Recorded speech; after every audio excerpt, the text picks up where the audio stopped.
চলুন আজকে আপনাদের একটা গল্প শোনাই। একবার এক কৃষকের বাড়িতে ইঁদুর মারার জন্য একটা ফাঁদ তৈরি করা হলো। আর সেই বাড়িতে থাকা ইঁদুরটা সেই ফাঁদ থেকে বাঁচার জন্য ফোন দিয়ে আঁটতে শুরু করলো। আর কিছুটা ভয়ও পেয়ে গেল। প্রথমে ওই বাড়িতে থাকা একটা মুরগির কাছে যে সে সাহায্য চাইলো। মুরগিটা তার কাছ থেকে সমস্ত ঘটনা শোনার পরে তাকে জানালো যে ওই ফাঁদটি তার কোনো ক্ষতি করতে পারবে না।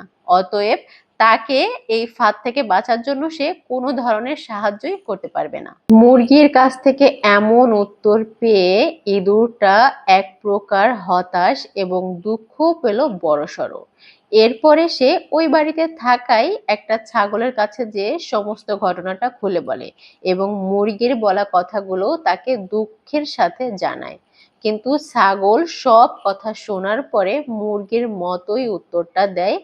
বলে যে ইঁদুর মারার ওই ছোট্ট ফাঁদটা আমার মতো বড় প্রাণীর কোনো ধরনের কোনো ক্ষতি করতে পারবে না।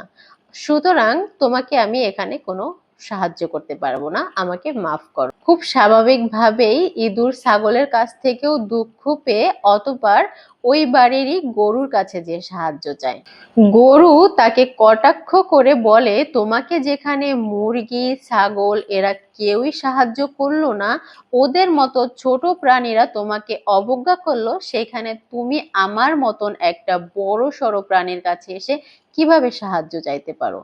দেখো, তুমি তোমার রাস্তায় খুঁজে নাও, আমি এখানে তোমাকে কোনো ধরনের কোনো সাহায্য করতে পারবো না, কারণ এখানে বিপদটা আমার না তোমার। ইঁদুরটা অনেক অনেক অনেক বেশি হতাশ আর নিরাশ হয়ে তার ছোট্ট ঘরটিতে ফিরে আসলো এবং সে ওই ছোট্ট ঘরটিতে আঁটো হয়ে থাকতে শুরু করলো, কোনো প্রকার বের না হয়েই। তারপর একদিন রাতের বেলা কৃষকের বউ বুঝতে পারলো যে ফাঁদে কিছু একটা আটকা পড়েছে।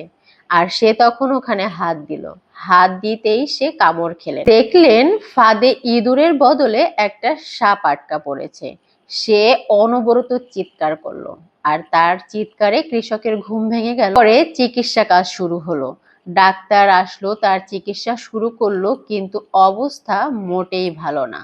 ডাক্তার তাকে ওষুধ হিসেবে মুরগির স্যুপ খাওয়াতে বলল। খুব স্বাভাবিকভাবে কৃষক তার মুরগিটা জবাই করে দিল এবং সেই মুরগিটার স্যুপ করেই তার গৃহবধূকে খাওয়ালো। কিন্তু দিন দিন অবস্থা আরো খারাপ হতে থাকলো, ভালোর বদলে সে আরো বেশি অসুস্থ হতে থাকলো। দূর দূরান্ত থেকে তাদের আত্মীয় স্বজন যারা যারা আছে সবাই তাকে দেখতে আসলো। কৃষক বাধ্য হয়ে তার বাড়িতে থাকা ছাগলটা জবাই করলো তাদের আত্মীয় স্বজনদের আপ্যায়ন করার জন্য। শেষমেশ দেখা যাচ্ছে কোনো কিছুতেই কোনো কাজ হচ্ছে না, মানে তার বউয়ের অবস্থা দিন দিন আরো অবনতি হচ্ছে। অতঃপরে তাকে বাধ্য হয়ে তার বউয়ের ভালো চিকিৎসা করানোর জন্য তার বাড়িতে থাকা গরুটিকে কসাইয়ের দোকানে বিক্রি করে দেওয়া হলো এবং তার বউকে সেই টাকা দিয়ে চিকিৎসা করা হলো। তারপরে আস্তে আস্তে তার বউ সুস্থও হয়ে গেল। এখন এই গল্প থেকে আমরা কি শিখতে পারলাম বা কি বুঝতে পারলাম? এই গল্পের শেষে আমি আপনাদের একটাই উপদেশ দিতে চাই, সেটা হচ্ছে কেউ সাহায্য চাইলে তাকে সাহায্য করুন। হোক না তার বিপদে আপনাকে স্পর্শও করতে পারবে না, কিন্তু আমাদের উচিত কেউ যদি আমাদের কাছে বিপদে পড়ে সাহায্য চায় তাকে সাহায্য করা, কারণ মানুষকে সাহায্য করা আমাদের মতো মানুষেরই নৈতিক দায়িত্ব ও কর্তব্য।